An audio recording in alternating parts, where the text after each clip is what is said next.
Welcome to a Wonder Junkie podcast. I'm your host, Ryan Anderson. Nobody knows what's going on. Nobody knows. Nobody has the faintest idea. The best guesses are lies. You may be sure of it. I appreciate you joining me today. Thank you for inviting me. Yeah, I actually had Gabor Sommelier. I think that's how you say his name. He was fascinating to talk to, and I know you know his work. And I've had other people, Gerald Pollack. I've just started to really get fascinated in the last couple of years with mitochondrial health, and I think a lot of people are starting to get tuned into how important it is. And you have been one of the people I've been listening to and reading some of your work, so I'd love to expose your ideas to more people and learn from you in real time today. Thank you. Thank you so much. So his last name is Somlyai, but nobody can pronounce it because it's a Hungarian last name, and there's an Ly, which is a kind of a special spelling. But we worked together, or we used to publish papers with Gabor, and he was the water and I was the metabolic water mitochondria guy who positioned deuterium depletion in the mitochondria and metabolic water production. So this is how our collaboration and work in publications are developing or developed in the past. We haven't published in recent years together, but who knows? We work on some case issues and some scientific issues based on new publications. So it's a continued effort on different kind of sides, meaning that everybody is doing their own piece. I'm the medical biochemist, so I just look at mostly human health and nutrition and mitochondria and deuterium depletion for that matter. Awesome. And how old is this field of deuteronomics and studying deuterium? Is it, and how long have you been involved in it? Deuterium was discovered in 1920 some, like mid 1920s. And the Nobel Prize in Chemistry was given out in 1932, if I'm correct, to Harbor-UCLA, who was a chemist and a physicist and chemist. And there was no research, especially not in the biological scenario, for, I would say, at least 40, 50 years. And then Gabor was the first who figured that if protons, electrons play such a fundamental role in energy production, then a stable isotope of hydrogen or protons that have such a mass difference and difference in chemical behaviors, it would actually make an impact on health.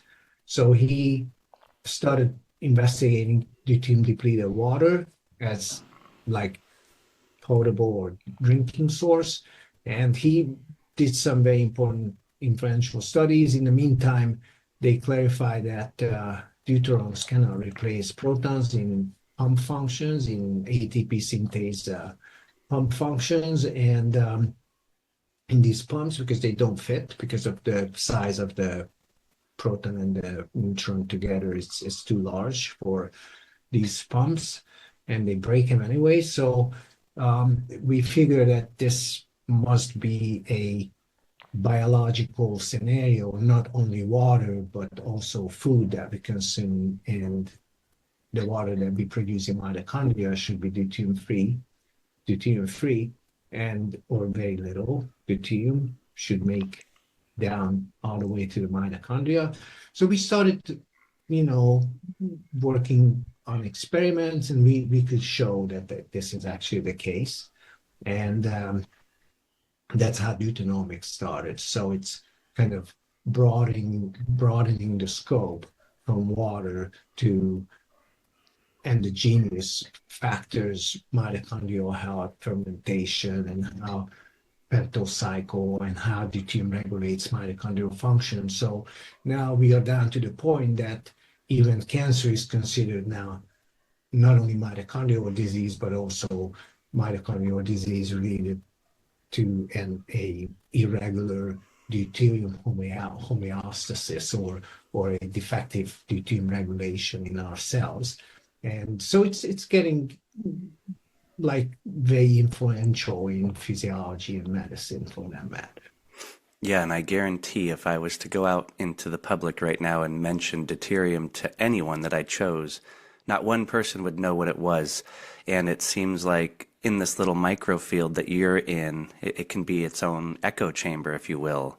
And the more I listen to mitochondrial stuff and circadian health and start to try to understand what the root causes of mitochondrial issues are, the more I see that there's pretty practical solutions, it seems, especially the way you speak of it with the simple. I'd love to get into some of that eventually, but just to give people an understanding of how this paradigm shift is happening and what is deuterium and why is it so fundamental to mitochondrial health.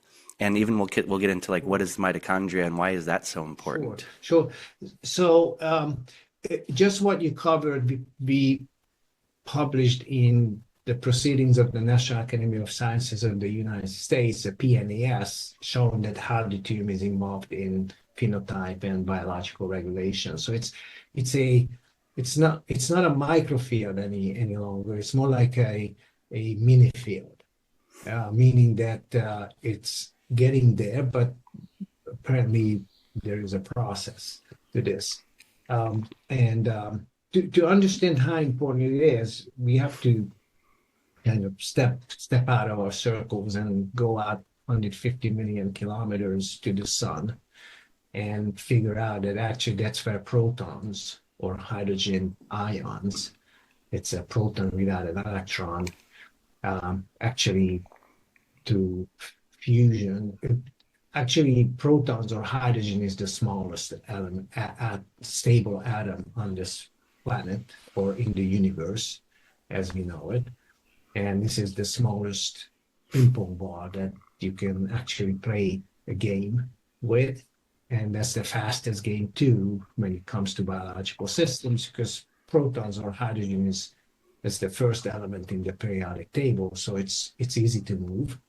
And so in the quantum physics or in biology, that's what can happen to protons. We can delocalize them. That means we can move them. We can actually tunnel them, push them through very small enzymatic reaction chambers or tunnels, or we can destabilize them and produce energy using their kind of energy package for that matter. And mitochondria and chloroplasts, they can kind of combine these mechanisms for producing energy and making chemical bonds between molecules and transfer energy and ATP. So it's a proton-based energy exchange system. That's what biology is. And because protons or prosium, which is the single proton, has a stable isotope pair, which is deuterium, and it has to have an equal size of a nucleoparticle called neutrons, which is actually a proton. And if you want to use simple terms, a proton and an electron kind of squeeze together. It's not that, but that's the easiest way to explain. Then you can create a deuteron or deuterium, which is now twice as heavy when you look at the nucleus and twice as large. And it's in nature, it's the only element or pair of isotopes that is twice in size and has such a difference in chemical behavior, because if a deuteron replaces a proton or a deuteron replaces a hydrogen in a chemical bond, it's going to be 10 to 15 times harder to remove from that chemical bond. So it's not only that you come home with an SUV and want to park it in a garage that, you have not parked such a size vehicle, but you're actually driving with such a force that it breaks everything. So it's kind of a very unique biological scenario when a deuterium shows up where a proton should be. And the other way around is also true because deuteriums are used for chemical bonds in collagens and so on, so to provide strength. And it has a biological role, but it's not in moving parts or not in ATP synthase nanomotors or proton pumps for that matter. So the moving parts do not tolerate this large stable isotope of hydrogen. So for that matter, biological systems and cells have to regulate, have to separate, have to keep them apart, and have to use them for their biological purpose. And it's better if you have less deuterium because kind of picking them out is safer than overload your system with deuterium and it gets everywhere. So it's pretty much like your like your jewelry. You only put them on when you go to the theater or you go to a public event, but no other time or place would be appropriate for it simply because it's very valuable, but you don't have to have a lot of it because it just creates problems because they're going to break in your house and they're going to steal them because somehow it is just, it has its own role in biological systems. That's what deuterium is famous about. So if you go out to the sun, the squeezing and the fusion of protons generate this visible light and many other wavelengths or many other energy forms, electromagnetic energy forms, but that energy can travel from the sun, proton resonance, to the earth with such an energy scale that in plants, in green plants, in grass, for that matter, this energy can break a water molecule into oxygen and hydrogen gas. And this is actually the only source of energy, biological energy, on this planet. And once this oxygen and hydrogen will find each other again, that's where energy is going to be generated. It can be a rocket fuel, liquid hydrogen, liquid oxygen, or it can be a mitochondria of a long distance runner to be able to generate enough energy. But it's actually 30 some kilojoules per mole energy when you kind of use this ATP scenario that you build it into phosphate bonds, and then you can use it for biosynthesis and also for various other like heat production and so on. But you can also produce heat just by simply producing water without spinning these nanomotors. Hardest to keep the decoupling process, but mitochondria is able to do all of those simply because it's such a sophisticated machinery. It's just such a sophisticated little organelle that can actually generate a gradient that can power these ATP synthase nanomotors, and it can, but it has to produce water constantly with oxygen and hydrogen to consume protons and recycle them into biochemistry or metabolism. And this is why deuterium is so important, because it's much bigger. It's like, I don't, if you saw the movie Twins with Arnold Schwarzenegger and the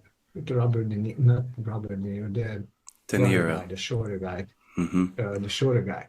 That's practically deuterium and proton relationship. So it creates a lot of funny situations in biological systems, not only in the movies, and unfortunately some lead to diseases. And this is why deuteronomics is becoming such an important, influential science, because we understand why these diseases occur, chronic diseases, mostly metabolic diseases, obesity, diabetes, cancer, Alzheimer, and so on. Those are all tissue-specific presentation of deuterium dysregulation in our body. Awesome. Yeah, and I've heard you use the analogy of like a high-performance sports vehicle and it being somewhat choked out. It can't get the amount of fuel that it needs, or air, or whatever you want to describe it as. So it's definitely the highest performing machine that we know on planet.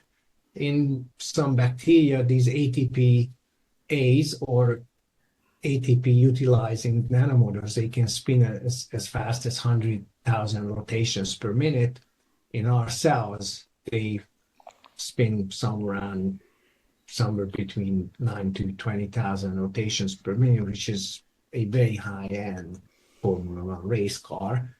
And this has to be fueled by the best quality fuel, and that is practically the least deuterium in the hydrocarbons that we burn in our mitochondria. Those are fat mostly, and oils, animal saturated long chain, that have the highest saturation of hydrogen per carbon. And this is why they provide such an intense energy for our cells. And this is why nutritional ketosis, sleep, sunlight, and you name it. Because from this resonance and energy scale, all hydrogen bonds become very critical to absorb this energy and to carry this energy in the form of vitamin D, long-chain saturated fatty acids in the circulation down to your mitochondria to make this surface water more viscous. That means these nanomotors can spin faster. So it's a very interconnected, a very interrelated system. But we have to look out how much deuterium we load in our system, what kind of food we eat, and how we protect these nanomotors, which your cells are trying to do constantly. But if you overload this with like industrial prepared or processed food that is really not suitable for human consumption, this is what the Kennedy administration, this is what Bobby is trying to address. And we are happy that ketosis now and deuterium depletion in the form of natural food sources are becoming more and more visible in his agenda. So we are trying to help the chronic epidemics to help his fight or his work by contributing this biochemical information to his team. Absolutely. I would love to hear a little bit about the best ways to minimize deuterium intake from the environment, and also talk a lot about light, because I had Glenn Jeffrey and I've had Scott Zimmerman, different folks that are talking a lot about this influx of being stuck indoors. We've basically stripped the sun away from our biology. Sure. And we have all this bad inferior lighting. And so I've been really cognizant of that and trying to be outside as much as I can. But the average person, if you ask them in society, even the people I work with, nurses, doctors, just everybody, they're stuck indoors. And I don't think they're even hip to the idea that light is playing such a role in this conversation. And everybody's focused on diet. And I've heard you speak to how toxic vegetables can be, and eating handfuls of fruit with deuterium. And so I think we're just fed all this propaganda and indoctrination from the industrial models or wherever the incentivization is coming from. But let's talk about some of these wrong ideas. It's actually business. It's business, yeah. It's business, unfortunately. So, if you take the book of Genesis serious and you consider separating the waters by this sky or deep distance, for that matter, that's practically how proton resonance communicate and how you absorb energy. It has to be a visible light source. It has to be sunlight that you interact with. It cannot be blue light. It cannot be processed light, just like it cannot be processed food either. So what happens is that the big mass of water that is burning in the sky, we call it the sun, but it's practically it's 10 to the 30th kilograms of water, practically, of protons, mass amounts. We actually count protons as water, because if a proton and oxygen means it's going to form water anyway. So we, in physics and in inorganic chemistry, we count protons in as water source, for that matter. It's just a question of oxygen access to oxygen of this hydrogen gas. But the practicality is that your energy scale, because you're made of water and you recycle water and you produce water and you dissolve everything in water except for the fat soluble components, but those are also carried in blood, which is 99.9% water. So simply, and your cells have at least 50% water. Somatic cell, I mean, bone cells may have less, but practically as inorganic and organic material get squeezed into space, then there are water soluble, a big portion of water soluble molecules, and there's hydrogen bonds everywhere. It's not only the water, but the solvent itself, but it's also the organic molecule, which is carbon, hydrogen bonds, oxygen, hydrogen bonds, carbon, oxygen, and hydrogen bonds. We call them hydroxyl groups. So practically hydrogen protons are always there. And they respond to this proton resonance fusion process energy source that is, unfortunately, it's far away, 150 million kilometers. It takes 8 minutes for the light to get here. So it's really, people don't really look at it as their source of their health and life, but practically that's what it is, because we are made up. If you do a calculation and you actually figure out the dimension kind of metrics of this, the proton is 10 to the minus 27 kilogram, the sun is 10 to the 30th kilogram, and if you actually get the golden standard, you just calculate the mid, it's 30 kilograms, that's a human being, it's a kid. So practically even the scale of our universe is kind of just designed for us. And you can calculate this from the mass of a proton and mass of the sun. And physicists can do it, or you can do it if you do this. But practically we are in the middle of it, meaning that we rely on energy source that can come directly from the sun that actually activates or kind of supplies energy to your molecules in the circulation. But more importantly, your water will be more viscous simply because the oxygen-hydrogen bond is more energized, and that will have a major impact on your cellular physiology and your cellular biochemistry and cellular deuteronomics. So you need to keep in mind that you cannot really kind of separate your life away from the sunlight. It's not like artificial light. It has to be sunlight, and with the full visible scale or wavelengths of go from blue to red and everything in and between. Obviously, this is changing during daytime as the sun moves around, but you need to try to be outside and be exposed to sunlight without any cream and without any other kind of like artificial sun protection. I don't know who came up. Apparently this is also business, but practically you have to be out in the sun or in nature. You don't have to lay out in the sun, but you have to be out in the nature, in groves or just bushes or just forests are just as good as taking a little sun bath. But just kind of be outside in nature and sunlight, exposure to natural sunlight. If again you're not shadowed or you're not kind of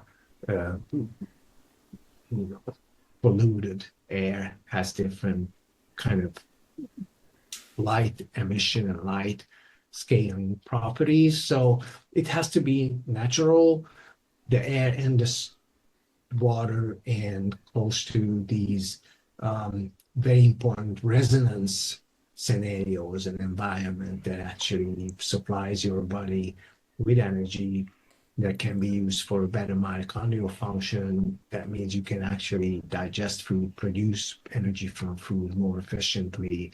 You need to eat less. You don't develop chronic illnesses if you follow these very simple guidelines. And these depend on sunlight, lifestyle, exercise, oxygen consumption, and metabolic water production. So with the right diet, which is a natural grass-fed animal meat, fat, and interior source, meaning organs, then or the microbiome of the animals in the form of liver protein, some other interiors. I know people don't eat those because it's not very popular nowadays, but actually those are the best food that you can consume. That's what the main predators are eating first. They eat everything that they find in their prey, meaning that they eat the splanchnic area first, the bowels, the liver, the interiors, and leave the meat, the high protein meat, for the hyenas. So it's practically a very precise deuterium proton ratio based system when it comes to nutrition, and being exposed to the appropriate amount of life of sunlight, meaning that you are outside enough, then you could be a better bodies, better health, and look to the future with less medical complications that are very, very common. Yeah, I'd love to hear some of the numbers when it comes to the amount of deuterium that's in, say, fruit and vegetables, and why you would advise Those people are to very stop. high. And yeah, so those you're are very high.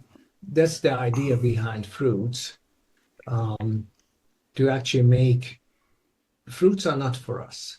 Those are actually to propagate trees by animals that are not used to the sugar components of the particular food or fruits that they are eating.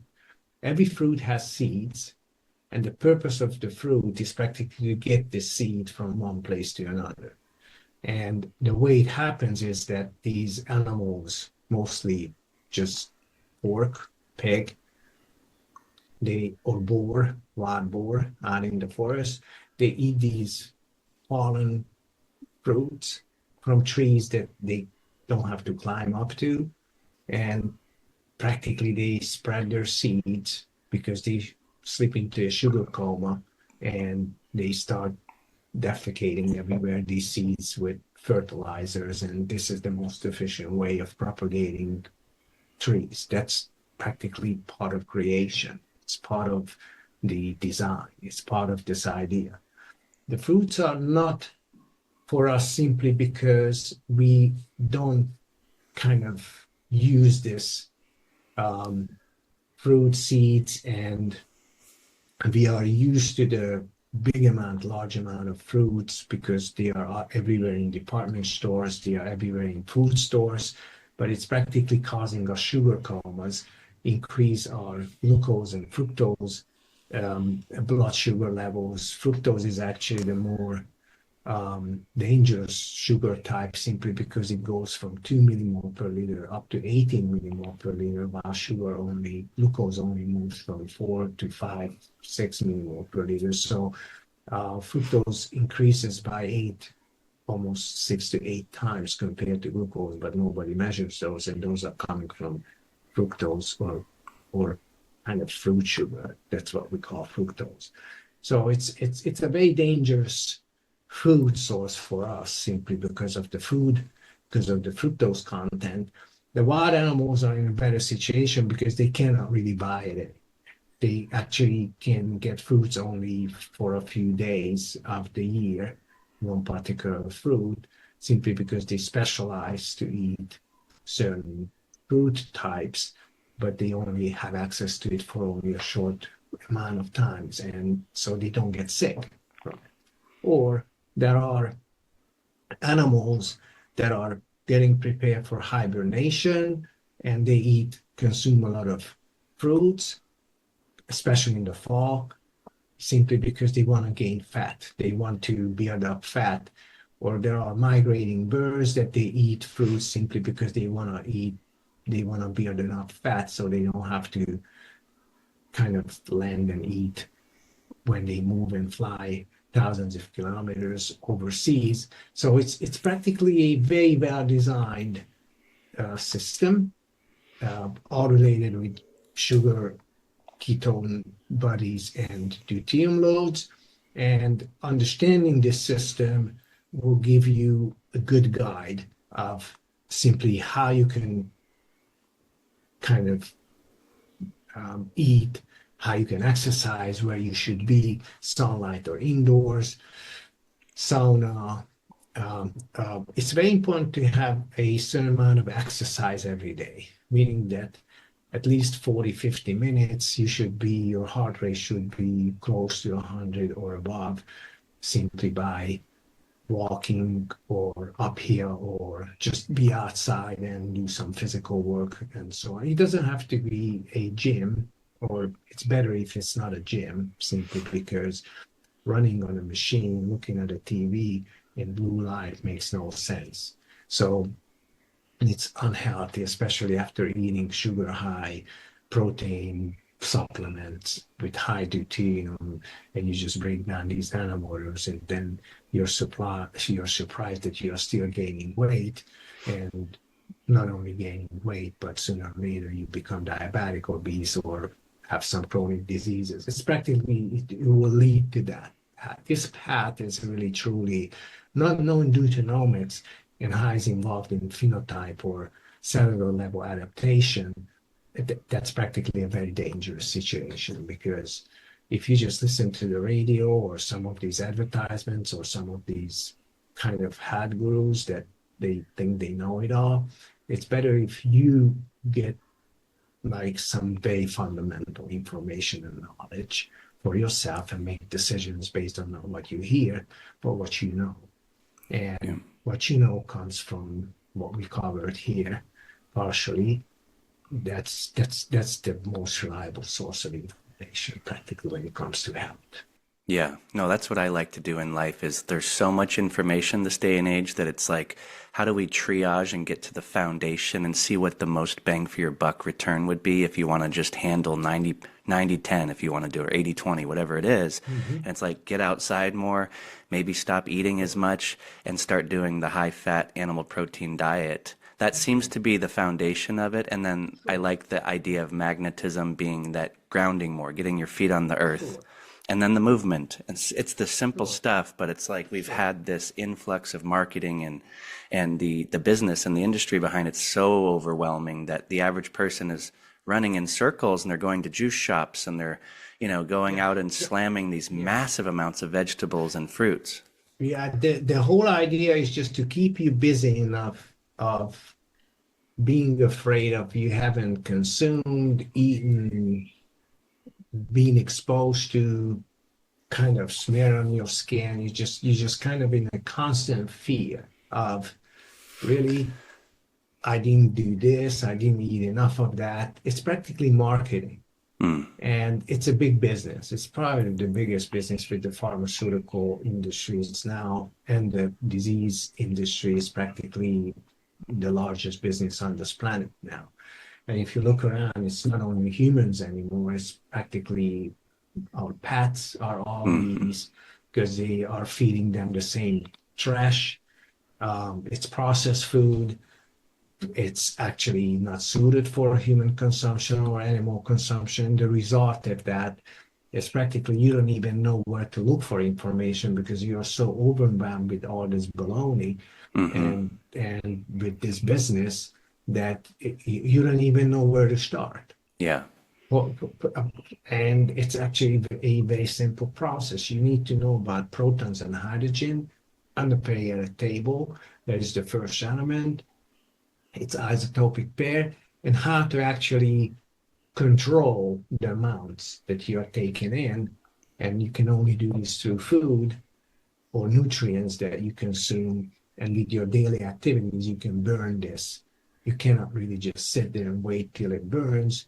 You have to drive your car to be able to generate energy for yourself. It's practically just a very important guideline and basic information, and that's enough to know how to protect your nanomotors. And that's like your car engine. That's why you take it in for oil change. That's why you stop at a gas station, but you're not start kind of filling up with gasoline one day, then diesel oil another day, then hook it up to the electric source like a Tesla car.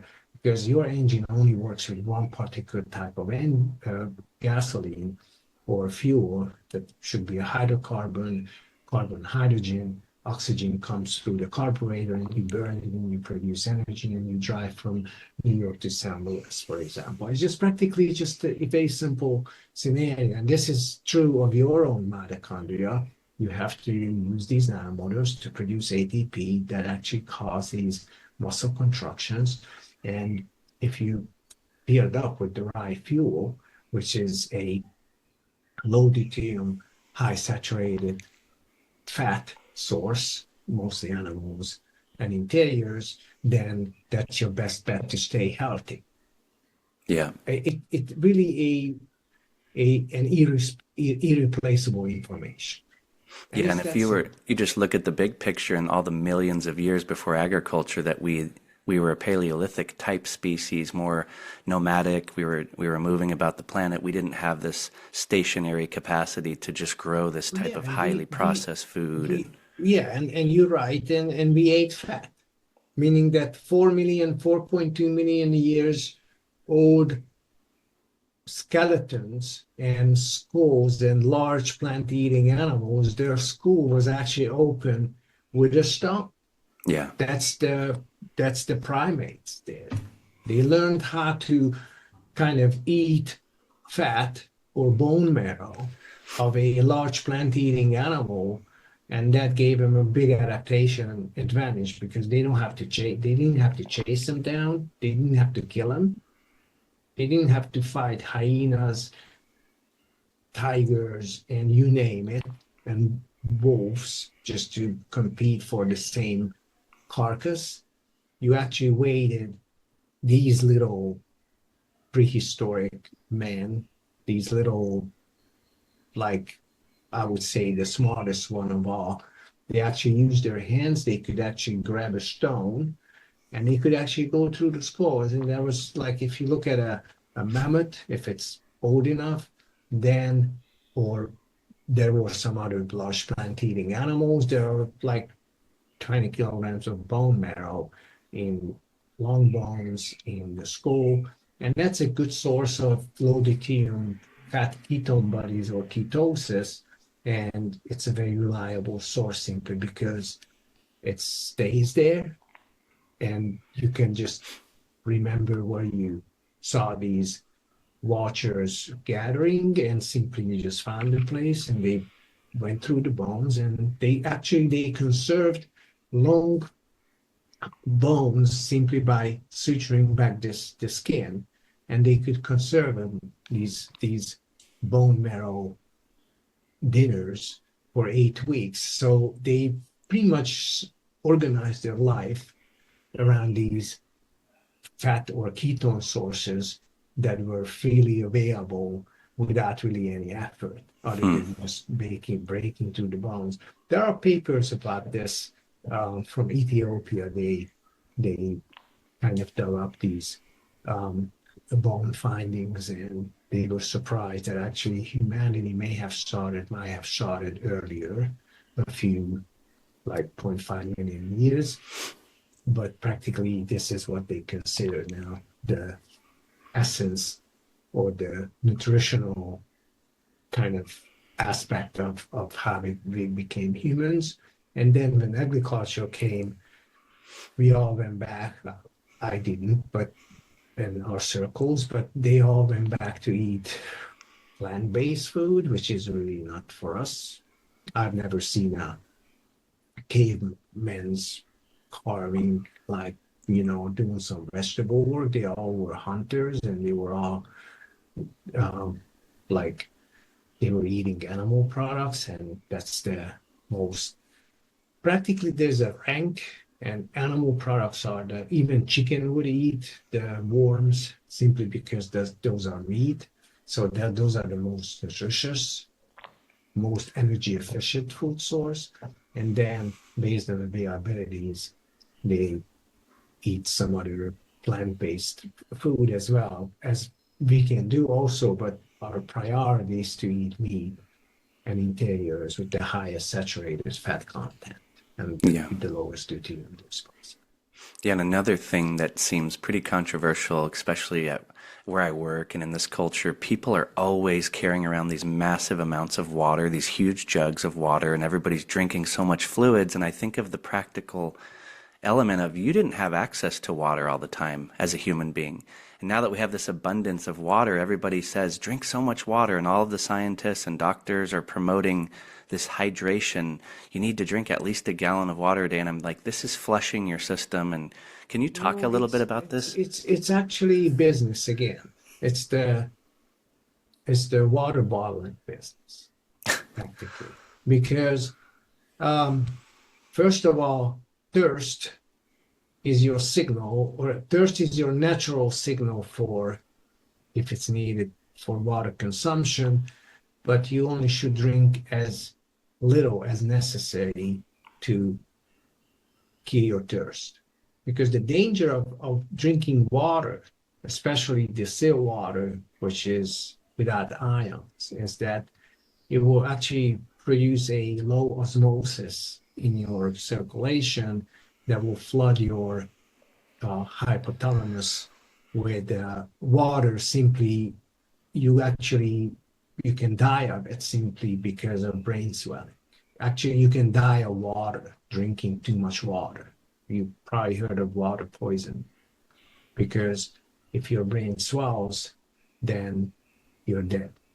And so your brain produces this antidiuretic hormone in your hypothalamus, hypophysis, or pituitary gland that actually produces this antidiuretic hormone, or ADH, that actually, if it swells too big, then this ADH production stops, and you can actually get rid of the water that consumed in excess.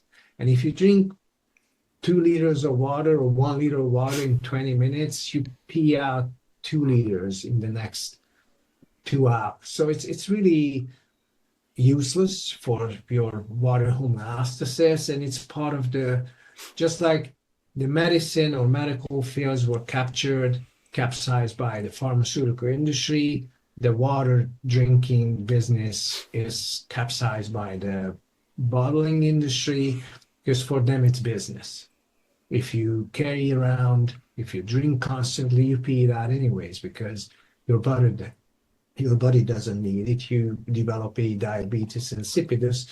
So as much as you drink, as much you pee out.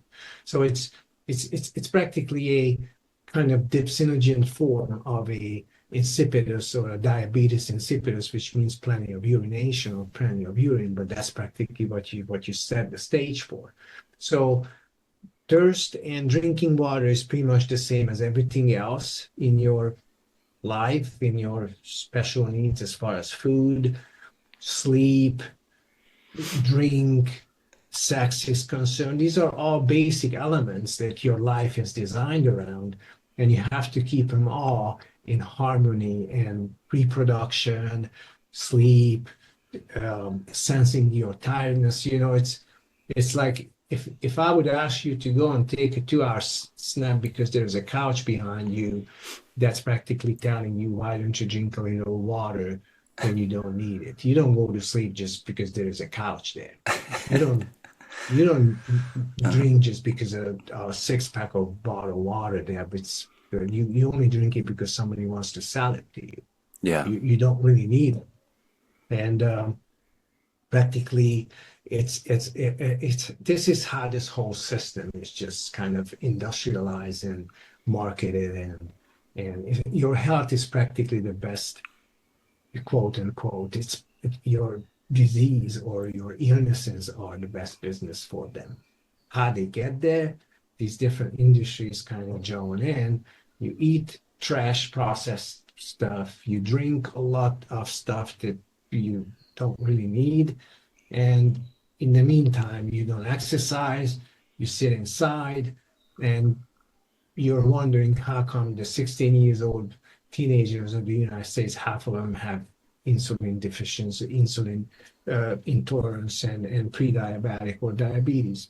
Mm-hmm. I remember when I was a kid, I grew up in a city, in a town of 25,000 people. We had one kid with a type 1 diabetes, one.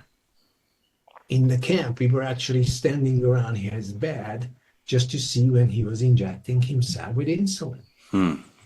Now these kids get pumps because there's so many of them that it's really not a rarity.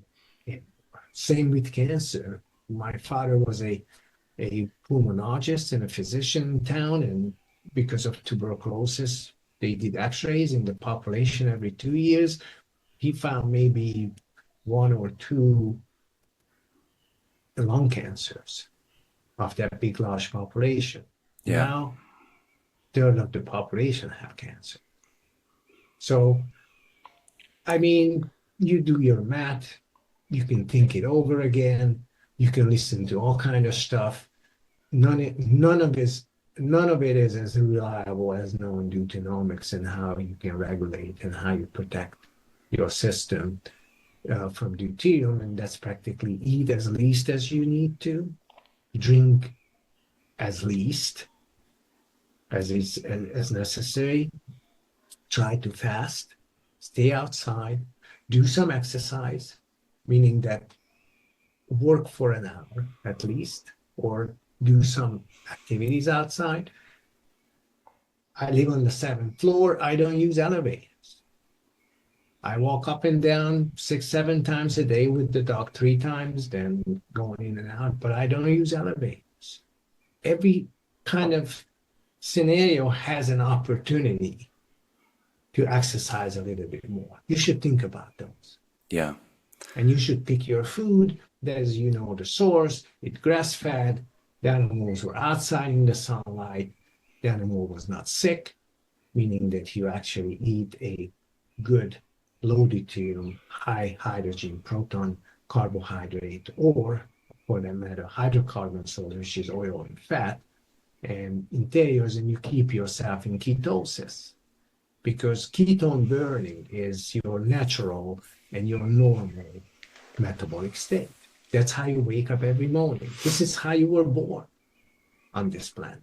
As a baby, as a newborn, you were born in ketosis. Your hydroxy butyric acid level was 1 millimole per liter or above. And this is how you kept in the first year of your life. And this is how you wake up every morning in the normal scenarios, or closer to ketosis. Most people, as soon as they get up, they put sugar in their coffees, they eat chocolate croissant or whatever it is, and they just kind of dismantle, they just get rid of their ketosis, deuterium-depleting ketosis.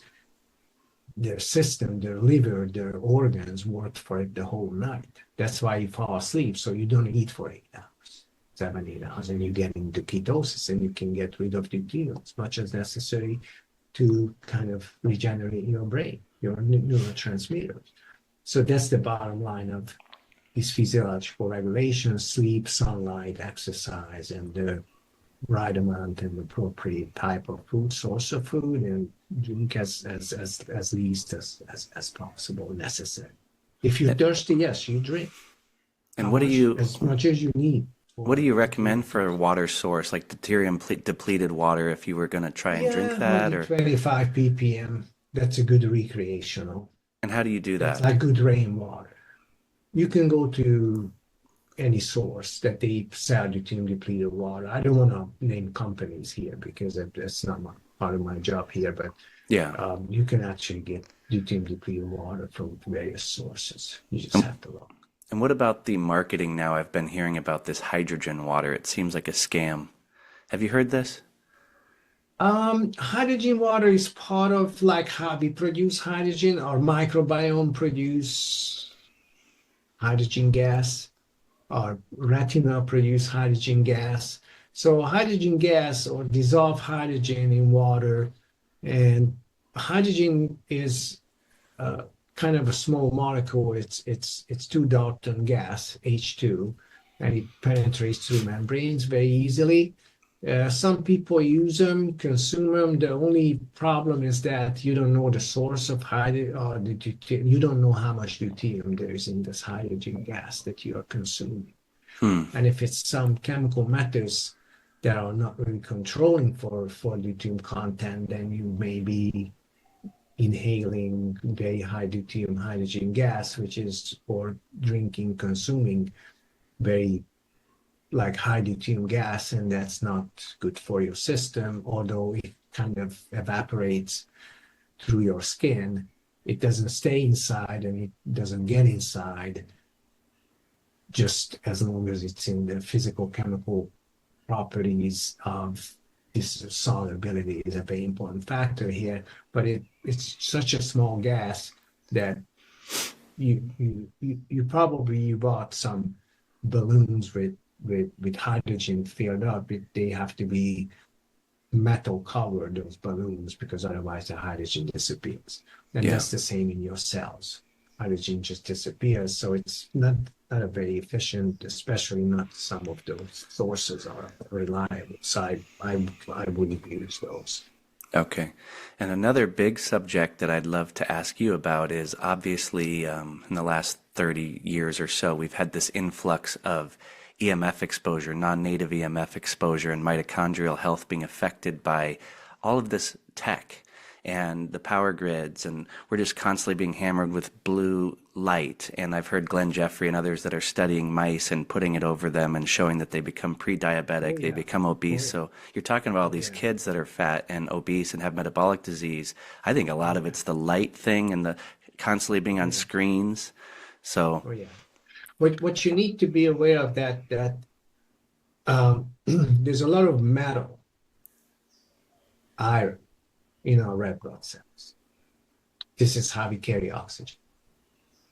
Although the oxygenated hemoglobin does not have a charge, when you switch oxygen, you drop oxygen at tissues and you pick up carbon dioxide, very short period of time, this iron works or behaves like an antenna in high magnetic fields or short wavelength electromagnetic fields. It interferes, it interacts with your oxygen carrying capacity, and once you diminish that, your mitochondrial problems will start. So of course they're going to develop diabetes, obesity, and you name it, cancer, simply because it's a tissue level oxygen delivery problem. So you cannot really recycle sufficient deuterium depleted water from the right food, especially when the food is not appropriate. So listen, it's kind of a death circle. No matter how you approach this, there's only one way of doing this, and that's practically stay away from EMF, stay outside as much as you can, eat good saturated deuterium depleted animal source that were grass-fed and healthy animals, and practically follow our ancestors.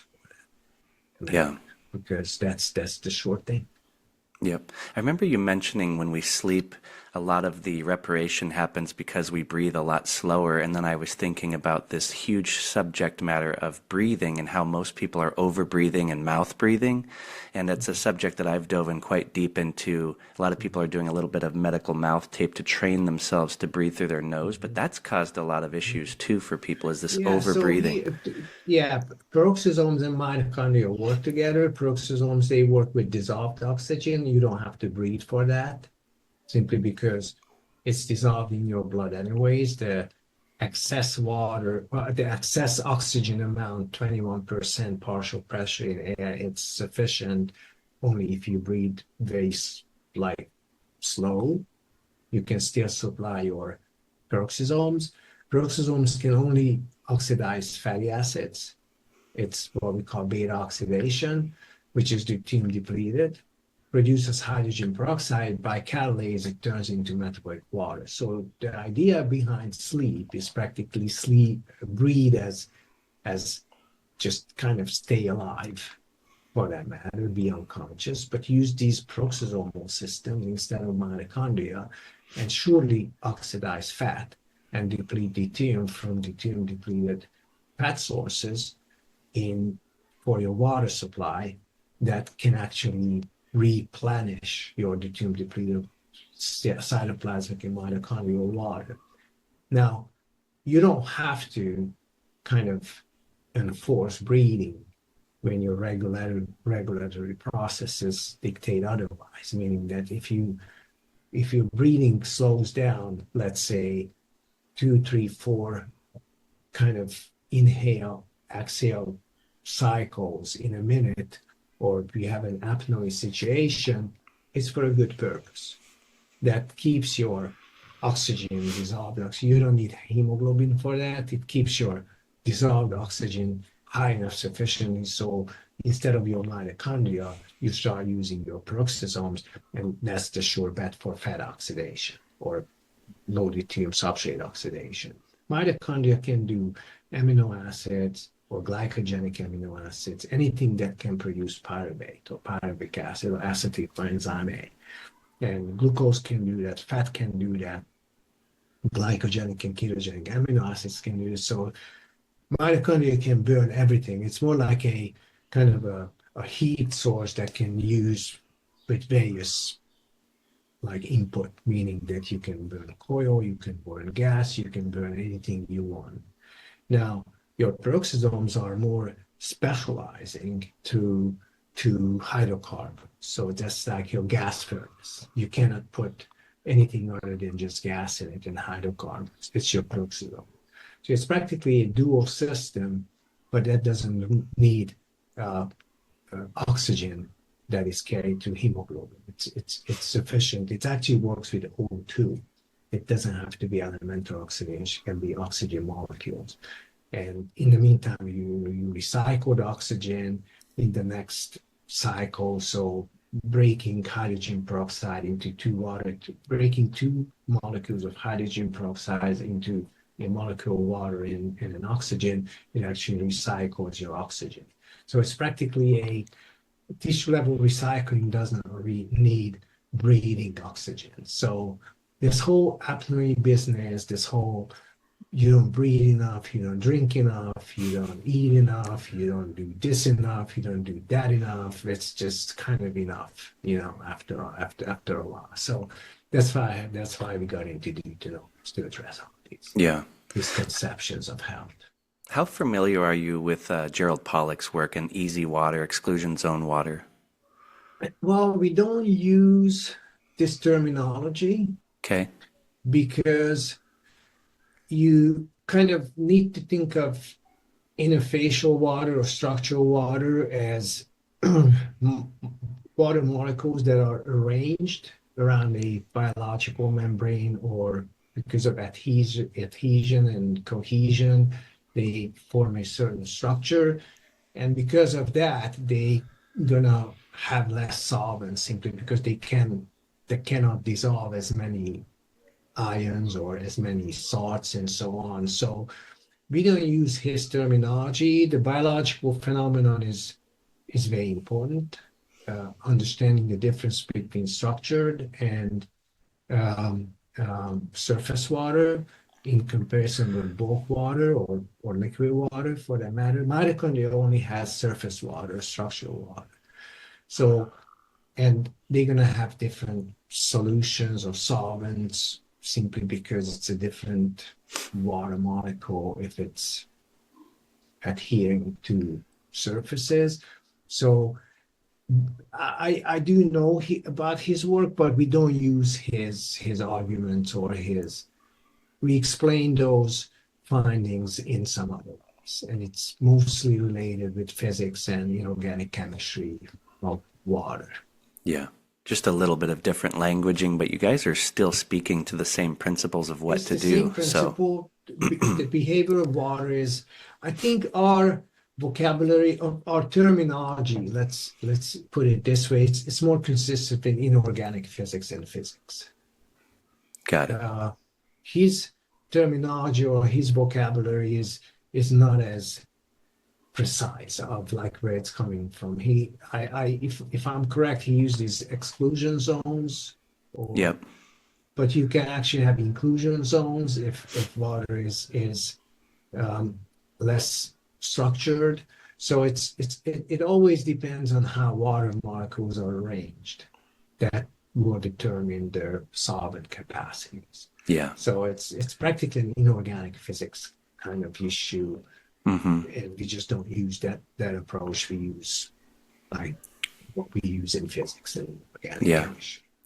Yeah, I'd love to speak to you about amyloidosis and things like that because a few years ago I had a friend of mine who ended up passing from that in his 70s, and he came all the way from another country to do an experimental treatment protocol that was done by the Mayo Clinic, and that was something that really woke me up to how the institutions are completely approaching things in these ways that are not like what you're talking about, because the Mayo Clinic, the oncologist, never spoke at all about things like deuterium and fasting and ketogenic. No, instead they had a nutritionist there that prescribed him a diet that was basically saying, go to In-N-Out Burger and have as much calories as you possibly can.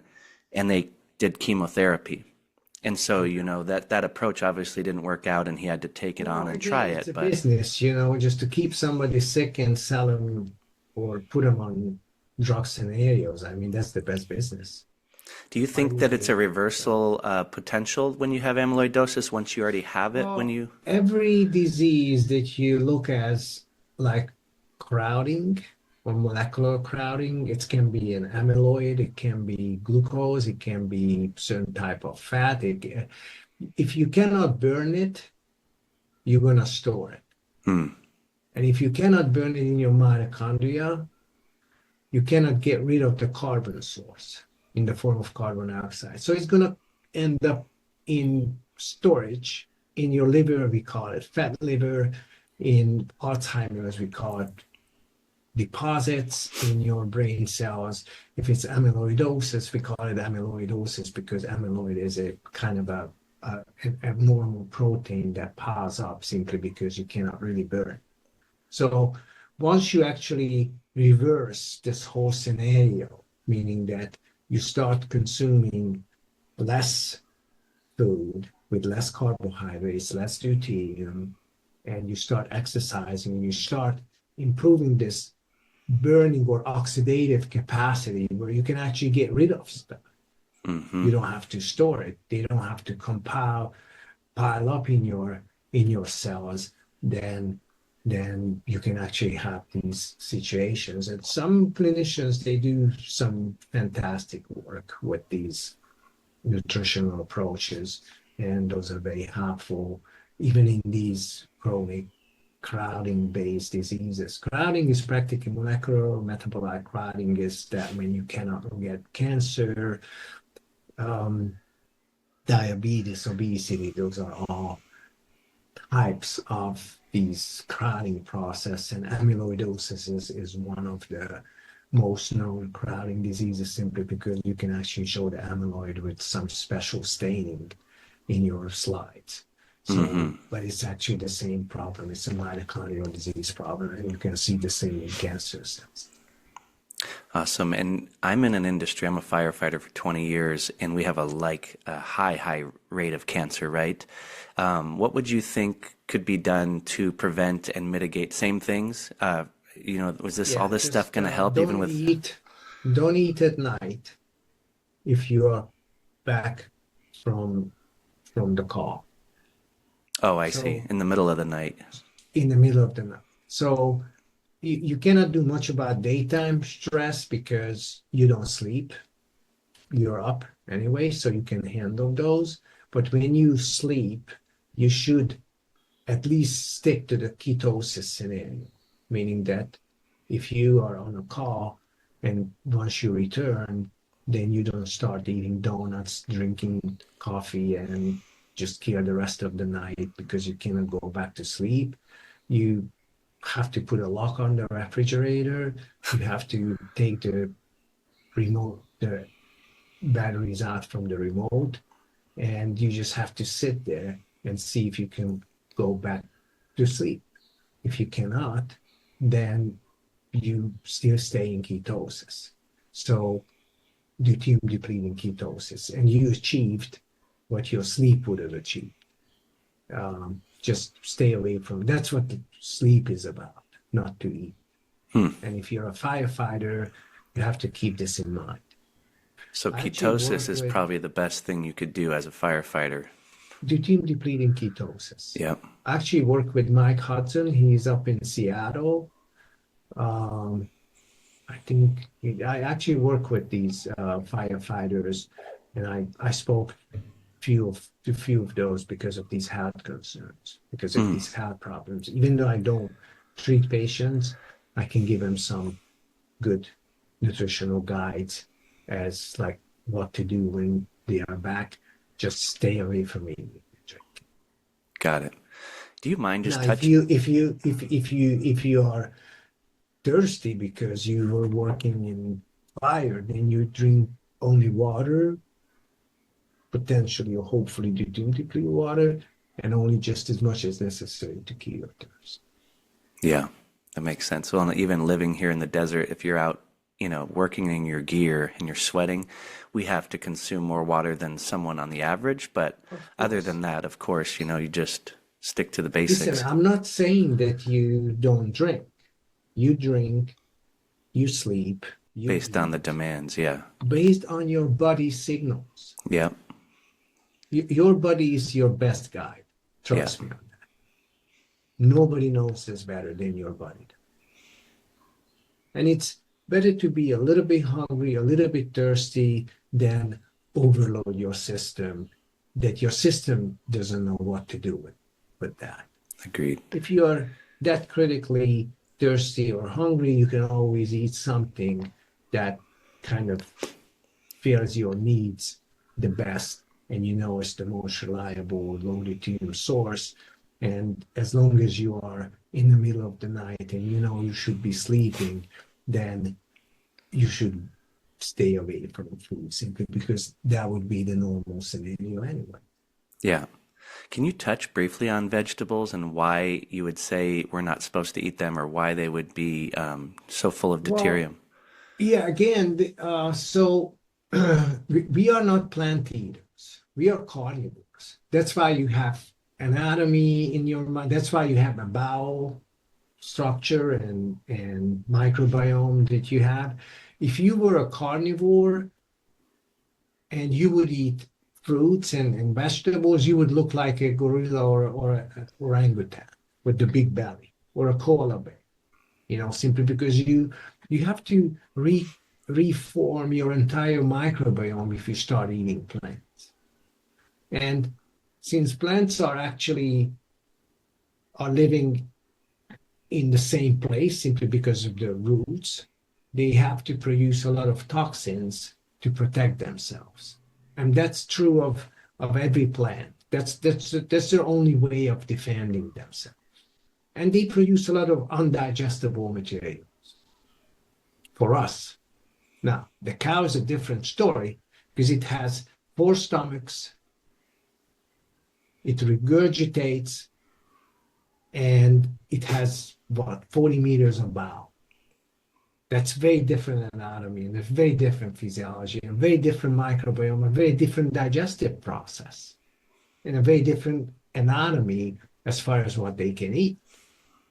So we cannot switch these roles around, or we cannot really substitute carnivore diet with plant-based diet. I'm not saying that you shouldn't eat plants, but it has to have a certain role, a certain time, and a certain purpose in your diet. And it should be something that you consider when you're hungry for it, because your body can also kind of, since my dog eats grass sometimes, and it's a carnivore. But they do sometimes, because some plants or grass, they have certain chemicals that they kind of learned what to use it for, but that's not their main nutritional approach, or that's not their nutritional habit. They are meat eaters, they are carnivores, they eat plant, animal material, they eat the plants which are in the plant-eating animal, but it's already fermented and digested. That's in the bowel. They eat that, but it's not, they don't start grazing and just kind of pasturing simply because there's a lot of grass around. No, they eat actually plant-based, but it has to be fermented and has to be processed, and it has to be coming from the meat source and the interiors that is available for the pack. And that's practically what dogs do. And if there's shortage, they can survive short period of time. If you only eat plants, you certainly die. We as human beings, we can maybe survive on strict plant-based diet without seeds. The vegetarian diet provides some fat source because of the seeds, because some seeds like sunflower and so on, they have 60-70% of fat content. But if you just eat plants like vegetation, like green plants and fruits, you have maybe 2 years to live. Wow. And what about like olive oils and things like that? If the olive oil is from natural source and it's actually not an industrial source, meaning that it's a reliable source, then you can use it on your food. Again, it's not your main kind of food source, fat source, but I mean, we do. I don't recommend like eat this and that. It's practically your diet is as low in deuterium, and actually it's 130 ppm. So olive oil is low in deuterium for that matter. It's just not, for us, it's a little bit harder to approach because you have to climb on the trees, or you have to pick them, you have to compete with animals for it. So it practically has to be, again, part of the industrial, which not what we are. If we just go back to our ancestors, they didn't have access to much olive oil because they didn't have source for it. So it's practically, you have to kind of always think back of what we're doing like 200,000 years ago, and if it's consistent with that idea, then it's sick. Awesome. Now, you've dropped a lot of useful nuggets here and practical knowledge for people to at least get the gist of what the idea of all this subject matter is, and I really appreciate that. That's what I wanted today. So if you were going to die today, what would you want to say to the world? Listen, the only reliable source of your well-being is that what you know. It's not what you hear. It's not what you see. It's not what others tell you. You have to base your own very conscious, actively pursued best information that is consistent with your cellular mitochondrial functions and machines, and those do not tolerate deuterium simply because they don't fit in there. So for that matter, you have to be aware of deuterium as much as possible from your own studies. But if you need help, we have talks, we have podcasts, we have papers, we have clinical papers, we have produced enough material. I think you can actually advance your knowledge in the field for your better health and for your longevity without chronic debilitating diseases. That's my kind of simple idea. I love it. I will be sure to link people to all of your resources in the show notes and everything. I appreciate you. And again, just what we covered in this conversation. Cool. Thank you so much. I really appreciate you. Thanks. Yeah. Thank you for listening to the episode. Be sure to subscribe to the show on Spotify, YouTube, and iTunes, and rate the show. I hope you enjoyed the episode. What we call reality is in fact nothing more than a culturally sanctioned and linguistically reinforced hallucination.